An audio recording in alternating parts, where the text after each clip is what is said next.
nationale donc lance donc une audition publique sur la participation des Lions moom la ñu wax donc l'Assemblée nationale ouvre une audition publique afin de faire la lumière sur la préparation donc et la gestion de la participation de l'équipe nationale du Sénégal. Cette initiative qui vise à entendre donc les différents acteurs concernés, évaluer l'illusion des ressources mobilisées et identifier les responsables dans les choix organisationnels et sportifs, donc dans un contexte marqué par de nombreuses interrogations de l'opinion, Vito. Au cœur des débats publics. moo tax ñu ne députés yi ñoom ñooy contrôler les actions gouvernementales. Les députés. Comprendre nga bon léegi nag si on parle de la séance plénière ou bien mën nañu wax ni les commissions et les bureaux xam nga sont exclus. Si on parle de la séance plénière comprendre nga léegi y a des commissions aussi d'enquête parlementaire yi nga xam ne dafay am à l'Assemblée nationale. te bu ñu waxee commission d'enquête parlementaire dañuy jël des dossiers yoo xamante ne Sénégalais yëpp ñu ngi ci wax. yi nga xam ne c'est des priorités pour mu leer. ñu ngi ci des def ci des commissions d'enquête parlementaire. xam nga c'est vrai xam nga bii peut-être que moom moo gën a tàng parce que gars yi ñu ngi soog a jógee coupe du monde quoi ñu ne vite fait nañ ko yóbbu assemblée nationale def une audit publique quoi. comprendre nga. c'est bien c'est pas mal mais dafa am lu ko jiitu loo xam ne dañu ci doon ubbi commission d'enquête parlementaire te kenn waxu ci. wala yeneen ak yeneen yu ko jiitu. parce que boo xoolee actuel président de l'assemblée nationale muy le président de Ousmane Sonko quand il a été opposant député yi doon njëkk a jóg naan dañuy ubbi ay commission d'enquête parlementaire sur la gestion publique moom si la bokkoon. ok moom. donc maanaam bu ñu defee lii dafa war. comprendre nga. voilà dafa war effectivement dafa war mais dafa am yeneen dossier si on prend l'exemple du dossier d'ASER muy agence sénégalaise de l'électrification rurale bi nga xamante ni benn booy moo ko jiite muy Jean Michel Thierno Alassane Sall il a été le ministre de l'énergie et des mines au Sénégal ba mu nekkee ministre moo nekkoon ministre tutelu ASER. dafa am benn dossier boobu da ciy wax au jour le jour di ci def ay conférence de presse au jour le jour je pense que ni boobu mérité na ubbi une commission d'enquête parlementaire à l'Assemblée nationale. mais pourquoi ubbiwu ko parce que moom moo njëkk a taxaw Ousmane Sonko moo njëkk a taxaw Dakar Arena ñëw laver honneur Jean Michel ne ko li lañ toppee dara amu si te moom nekkul justice. parce que est-ce que Ousmane Sonko moom mooy justice sénégalaise. nekkul justice. kon tey exemple l'affaire de Jean Michel aussi war nañ ko ubbi une commission d'enquête parlementaire à l'Assemblée nationale. moo tax dañu war a éviter une majorité mécanique à l'Assemblée. maanaam benn majorité boo xamante ni seen avantage koo xamante ni dafa bokk seen entité bu dara leerul duñ ci wax loolu nekkul une assemblée nationale de rupture au Sénégal. loolu c'est à éviter boo xoolee les vagues de licenciement. il y avait plus de 30 000 vagues de licenciement ñi nga xam dafa am Sénégal. dañu créé benn RTS muy rassemblement des travailleurs du Sénégal bi nga xam ne récemment procès ñu amoon tribunal am na ñoo des procès yoo xam ne c'est en faveur des licenciés c'est en faveur des licenciés ñi dàqoon ñenn di leen jël di leen insérer waat kon ça montre que affaire bi y avait anguille sous roche te Sonko ba mu nekkee opposant ñi gënoon jege le bas peuple ñi gënoon jegoon la couche vulnérable moom moo nekkoon numéro 1 bi sax laa wax.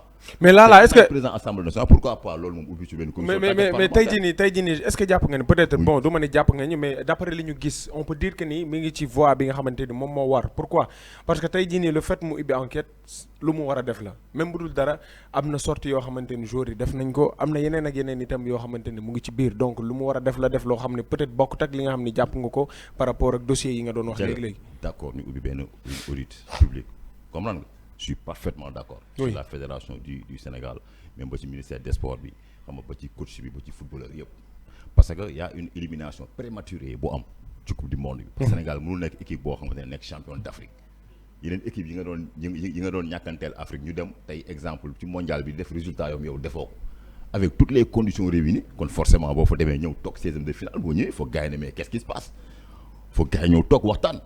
mais sama gis ne affaire y a de la manipulation dedans bu ci am parce que xam nga tey exemple Sénégal bu demoon jël coupe du monde bi sax bu ñëwee dañu war a ubbi benn commission d'enquête parlementaire xool est-ce que réellement somme bi ñu jëloon jox ko Lions yi est-ce que gars yi amul lu ñu ci jaarale gauche est-ce que amul ay détournement d'objectif loolu mooy yoon. Sénégal ba mu jëlee coupe d'Afrique bi ñëw est-ce que dégg nga dañuy ubbi benn commission d'enquête parlementaire dégg nga ko assemblée nationale. dégguñu ko parce que dañ naan Sénégal jël na coupe bi jeex na on croise les bras loolu rek ça ne suffit pas loolu yamul ci gestion publique que tu fais des résultats ou bien tu ne fais pas des résultats on doit faire des enquêtes des audits. parce que déjà mën nga def ay résultats fekk yow li nga làq moo ëpp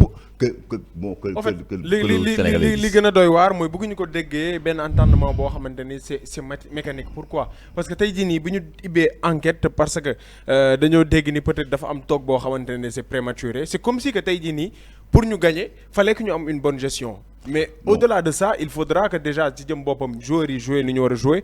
mais dama bëgg wax ni c'est au-delà de tey jii nii gestion wala peut-être audit bi ñu war a def.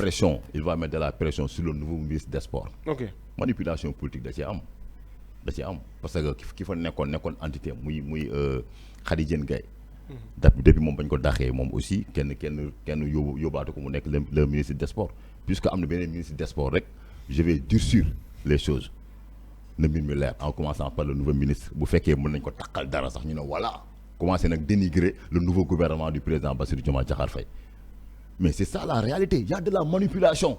ok boo xamante ne dafa am envers l'Assemblée nationale envers groupe parlementaire bi nga xamante ne Sonko daf ko am ci Assemblée nationale bi. parce que lépp luy jëm a ternir image du nouveau gouvernement du Sénégal rek il va essayer de le faire.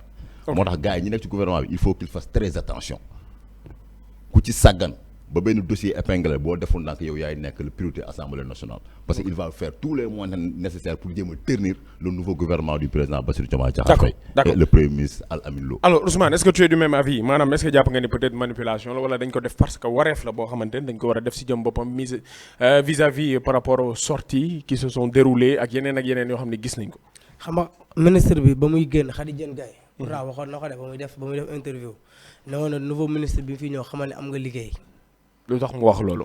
li tax mu wax loolu. donc da nga jàpp ne manipulation la. manipulation day am.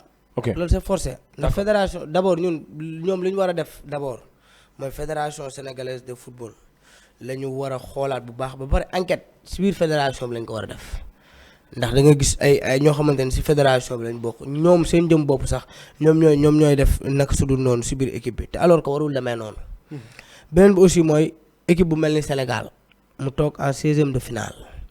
te toog bi mu toog nekk na toog boo xamante ni kenn rafetlu ko parce que équipe nga mu ne à la 85e minute 2-0 si 4 ou 5 minutes ñu égaliser la yóbbu la remonter la kon c'est-à-dire y a problème te ba pare aussi nañu xam ni Pape Thiaw defu dara ñi def dara mooy fédération sénégalaise de football.